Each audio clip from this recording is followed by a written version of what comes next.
Pemerintah kembali memperpanjang kebijakan pemberlakuan pembatasan kegiatan masyarakat PPKM selama 2 minggu hingga 8 Februari nanti. Petugas pun menggelar razia bagi pelanggar protokol kesehatan. Petugas gabungan menggelar operasi protokol kesehatan di wilayah perbatasan Bekasi Cakung, Jakarta Timur. 10 orang pelanggar protokol kesehatan yang terjaring diberi sanksi sosial menyapu bahu jalan dan denda sebesar Rp250.000.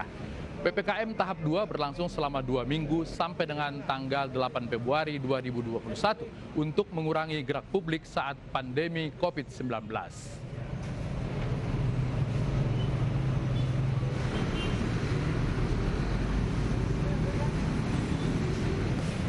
Protokol kesehatan di Tanah Abang, Jakarta Pusat, petugas menjaring seorang warga negara asing asal Afrika karena kedapatan tidak menggunakan masker.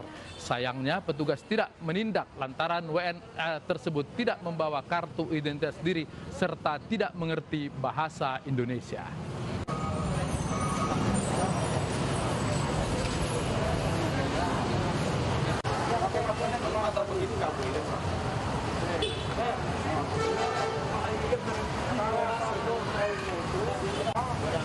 Menyapu masyarakat di sini.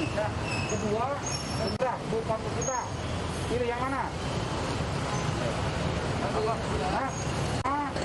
Itu kerja sosial, menyapu.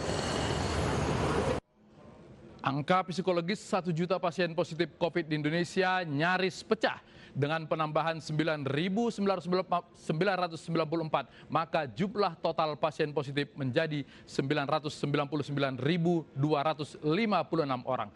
Kurang 744 lagi menuju 1 juta. Kita bisa melihat grafiknya seperti apa? Ya, ini dia pertambahannya.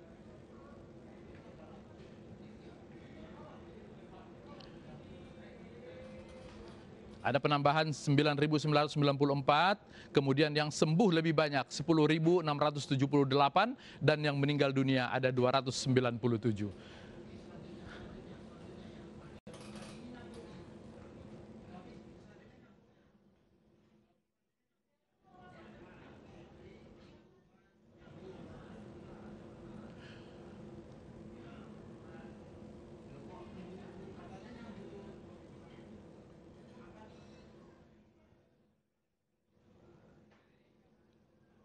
Ya, kita beralih ke berita lain. Polisi menangkap perempuan yang nekat mesum dengan pasangannya di halte Keramat Raya Senen, Jakarta. Ia ditangkap setelah video mesumnya viral di media sosial. Perempuan berusia 21 tahun ini berhasil diringkus polisi 3 hari setelah video mesumnya viral. Wajahnya teridentifikasi dari video yang direkam pengguna jalan. Saat kejadian, perempuan ini dan pasangannya tak menggubris teguran pengguna jalan. Mereka baru berhenti saat akan digerebek sejumlah pengemudi ojek online. Saat ini polisi masih mengejar pasangan prianya.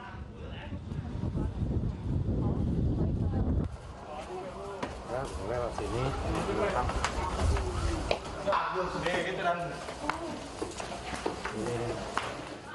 Seorang anak menggugat ibu kandung di Kendal, Jawa Tengah karena sengketa tanah. Tanah yang kini atas nama ibunda diklaim dari uang pemberiannya saat bekerja di Malaysia.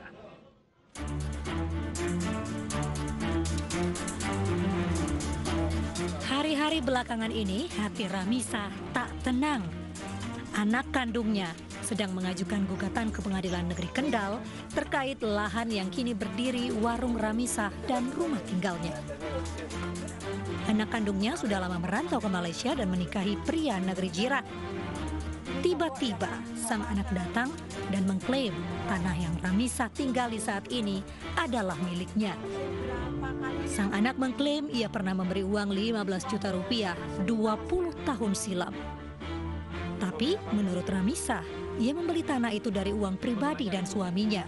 Sementara uang 15 juta rupiah pemberian anaknya dahulu, ia pakai membesarkan cucu yang notabene buah hati sang anak kandung. Sakit sekali, sakit hati saya, Pak. Anak gugat orang tua gimana?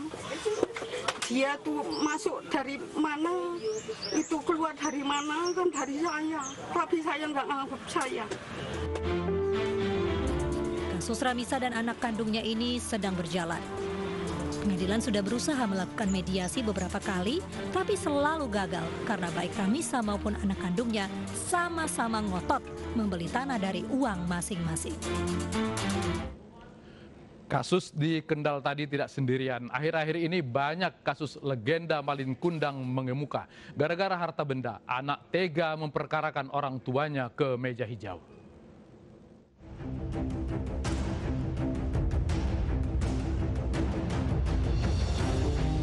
Kakek koswara digugat anak kandungnya sendiri, Deden dan Masito. Deden menyewa sebagian rumah ayahnya sejak 2012. Di tahun 2020, koswara berencana menjual tanahnya dan mengembalikan semua biaya sewa yang dibayarkan Deden. Namun Deden tidak terima dan justru menggugat sang ayah dengan angka yang fantastis, 3 miliar rupiah. Mirisnya lagi, Deden menunjuk adiknya yang merupakan anak ketiga koswara, Masito, sebagai kuasa hukum. Naasnya Masito mengembuskan nafas terakhirnya sebelum sempat menjalani sidang. Abdi mah hoyong beres, sadayana nurut carosan abdi, penerangan abdi supadosanya terang, kumaha hari ieu biasa da adon seolah-olah ngalepat-lepatkeun abdi dan malahan pame dipanggil teh maren seur kaributan, jadi bingung abdi teh. Dengan menggunakan kursi roda, Damina, wanita 78 tahun ini, datang ke Pengadilan Negeri Pangkalan Balai, Kabupaten Banyuasin, Sumatera Selatan. Damina digugat oleh 2 anak kandungnya karena menjual tanah warisan tanpa melibatkan mereka. Damina menjual tanah sisa yang dimilikinya tersebut untuk keperluan hidupnya sehari-hari dan biaya berobat ke rumah sakit. Dipanggil anak-anak. Iya, itu karena apa, Bu? Karena saya menjual tanah. Terus? Malahan tanah itu sudah dibagi-bagikan semua sama anak-anak. Terus? Tapi sekarang timbulnya cak inilah. Sekarang Ibu kenapa? Dilaporkan atau seperti apa? Digugat atau seperti apa? Tergugat. Digugat, Bu ya? Anak kita durhaka dah, gugat kita. Berat.